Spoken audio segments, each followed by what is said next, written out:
2034 సంవత్సరం లోపు నేను చెప్తున్నటువంటి సుమారుగా 4 రాసులు 100 కోట్లు సంపాదిస్తారండి. 100 కోట్లు సంపాదిస్తారు. నిజంగా నీ ఈ విధంగా చెప్తే ఏమనుకుంటారంటే దీనికి నెగటివ్గా ఆలోచన చేస్తున్నారు.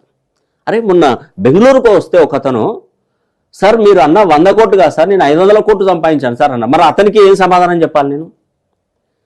మొన్న అంటే నాకు ఒక 2 సంవత్సరాల క్రితం నా దగ్గరకు వచ్చిండండి రజనీకర్ రెడ్డి అనే ఒక అబ్బాయి. ఆయన సాఫ్ట్వేర్ కంపెనీ దాంట్లో పనిచేసుకుంటూ ఆ కంపెనీని కొన్నాడు. ఆ సాఫ్ట్వేర్ కంపెనీలో పనిచేసుకుని ఆ సాఫ్ట్వేర్ కంపెనీ కొని ఆ స్టాఫ్ను తీసుకొచ్చి పెట్టి ఈరోజు సుమారుగా ఒక 150 కోట్లు 200 కోట్ల ప్రాజెక్ట్ను హ్యాండిల్ చేస్తున్నాడు. నిజంగా ఆయనకు 2 చేతుల దండం పెట్టాలి రజనీకర్ రెడ్డి.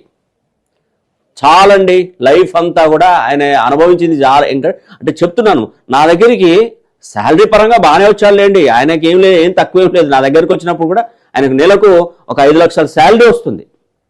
5 లక్షల శాలరీ ఉంది. కాకపోతే ఆయన అదృష్టం తలరాత మారింది. నేను కరెక్షన్ ఇచ్చిన తర్వాత ఏమైందంటే ఆ కంపెనీ టేక్ ఓవర్ చేసుకున్నాడు, పెట్టుకున్నాడు. బెంగళూరులోకి వెళ్ళాడో మరి ఏం వచ్చిందో కానీ మంచి ప్రాజెక్టులు చేసి ఈరోజు సుమారుగా 1000 కోట్లకు ఉంటాడు. 1000 కోట్లకు ఉంటాడండి.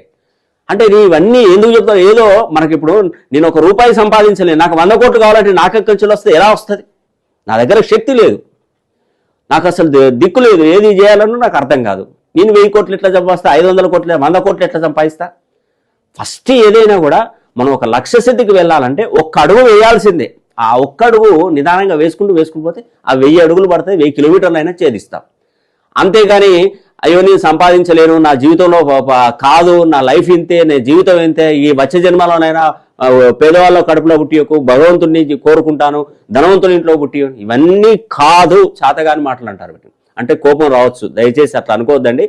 ఎప్పుడు కూడా మీ బాగు కోసమే ప్రయత్నించే వ్యక్తులలో ఆ భగవంతుడు మొదటివాడు కావచ్చు, తల్లిదండ్రులు 2వ వాళ్ళు కావచ్చు, 3వ వాడిగా నేనే మీకు మేలు కోరేది. అంతేగాని మిమ్మల్ని ఏమి ఉద్దేశించి ఏం చెడు మాట్లాడను, తప్పు మాట్లాడను. ఖచ్చితంగా చెప్తున్నానండి, మీకు భగవంతుడి తర్వాత ఏదైనా నిర్మలమైనటువంటి మనస్సు మీ తల్లిదండ్రుల తర్వాత నేనేనండి. మీకు మంచి ఆశీర్వచనాలు ఇచ్చేది, మీరు బాగుపడాలని కోరుకునే వ్యక్తి, ప్రపంచంలోనే ఏకైక వ్యక్తి నేనే. మీకు ఖచ్చితంగా బాగు చేస్తాను.